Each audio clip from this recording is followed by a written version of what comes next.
Hey everybody, I'm Nevin, and today we are on the PAX floor with Brian of Ysbryd Games to talk about Y2K, which is a very interesting RPG. Why don't you tell us a little bit about what's going on in Y2K?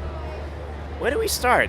So Y2K is developed by Ackk Studios, based in New Jersey. It's the team is led by two brothers, Brian and Andrew Allenson, and they've sort of poured a lot of their heart and soul into making this basically a JRPG, which kind of touches on the soul of what went on, the soul of what went on on the internet in the '90s, in the late '90s, when if you went to like a Usenet or a bulletin board, I think it would be filled with a lot of crap, a lot of conspiracy theories and whack job people just talking about things that they couldn't hope to understand, but talked about it anyway.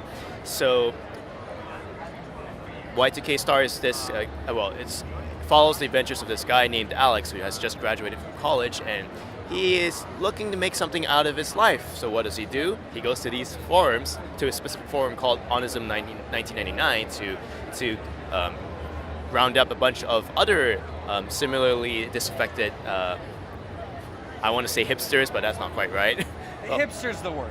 Sure. I mean, we don't really like the word hipster, but like if it's that sort of person that is trying to find something in their lives, right? So they go around trying to figure out what's going on with these conspiracy theories, particularly one about this lady who disappears in an elevator named Sammy, and she ends up. They end up finding, as they pursue Sammy, they end up finding that the world is has a lot more cracks in it in reality than they think it does. Yeah, there's definitely that other dimensional and kind of, it's almost like a cosmic horror kind of thing. You can certainly say that. And that actually perfectly leads me in the next question. A lot of people that I've sort of talked to about this have pointed out that it's very similar tonally to like Earthbound or Mother. What are some of the more surprising inspirations behind Y2K? Or is it pretty much just Earthbound on the nose? I mean, like, in terms tonally, I think in terms of the kind of dry humor the team's going for, certainly Earthbound is up there. I'm sure lots of people are going to say either Earthbound or Undertale, but there's a lot more as you get further into this game. What happens to Alex is probably going to be what happens to you in terms of trying to figure out exactly what like oh my god, where is this game taking me, right? And but mechanically speaking, they're like the devs are huge fans of again the late '90s type era of JRPGs. So Chrono Trigger, Lufia 2, and as we get into the PlayStation era, like Wild Arms, Shadow Hearts, these are the kind of games that have influenced the mechanics, because in Y2K, every attack that you do, every special move or ability that you cast has its own mini game. So that you sort of see the influence of games like Shadow Hearts or Wild Arms.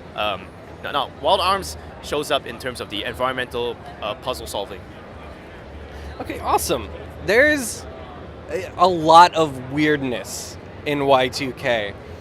Do you know if the devs set out from the get-go to keep throwing the player for a loop like this, or if it just kind of fell together like that because of the story that they were telling? We can certainly say that a lot of it was intentional. So one of the huge non-gaming influences on Y2K is a whole bunch of books by a Japanese author named Haruki Murakami, whose stories are kind of,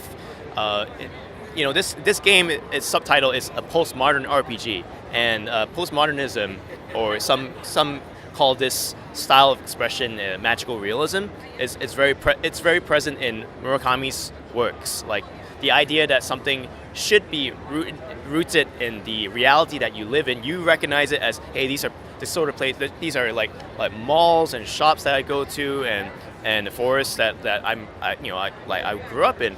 But the way that it's being described, and in Murakami's works, the way that these everyday places are being described, and don't quite gel with what's actually taking place the actions that and events that take place in them don't quite like sync up. It feels bizarre and strange. And the same with Y2K. You know, not only in terms of events, but visually you start to see it go to places that you don't really expect.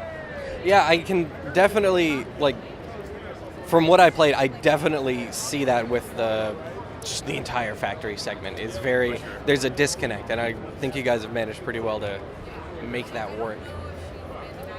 Spin-off question, has there been anything that was just too weird to put in the game?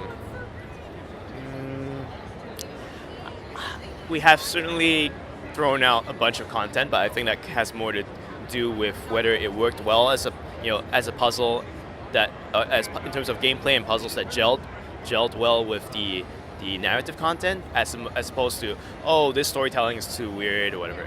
Having said that, like I'm not the sort of person who we're not the sort of publisher that says, oh, look, we don't like the way you're telling the story, like cut that. You know, we, before. Even as a publisher, I'm a storyteller first, and so I respect that in our partners' works as well. That's really good to hear, actually. I was really curious about that answer, because sometimes there's just stuff that is kind of weird. We talked briefly about postmodernism, and you mentioned that, Y2K calls itself a postmodern RPG. And it's pretty obvious in a lot of ways, like the writing and the disconnects, as well as the visual style.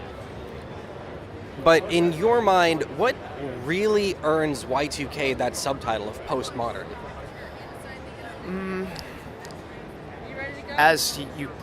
I'm trying to figure out how to not spoil things, but It's a fun question. Yeah. Most people who take in a postmodern work, whether it's like a piece of art or like novels like what Murakami writes, at the end of that journey, you tend to ask yourself, what is the meaning of what I just experienced? It's not something. It tends to not be something on the nose, like, oh, this painting is about the siege of Boston, or I just made that up, but whatever it is. It's not something necessarily historical or obvious, or it's obvious. Oh, you're drawing an apple and a banana, like in still life. So to me, postmodernism is meant to challenge what you think. I think that's as far as I can put it without, and not just for the player, but from a narrative point of view, it challenges what Alex, the main character, as well knows about himself, as well as his friends, the friends who take this adventure with him. That's awesome. Thank you so much for answering my weird questions.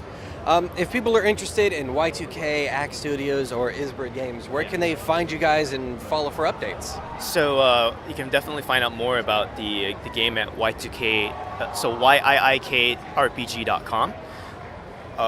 You can follow the dev team at Ackk Studios, ACKK Studios. That's their Twitter handle. And you can, and for Ysbryd, we're at ysbryd.net. ysbryd.net, or Ysbryd Games for Twitter. Okay, awesome. Thank you so much for your time. Have a good last day of PAX. Last day of PAX.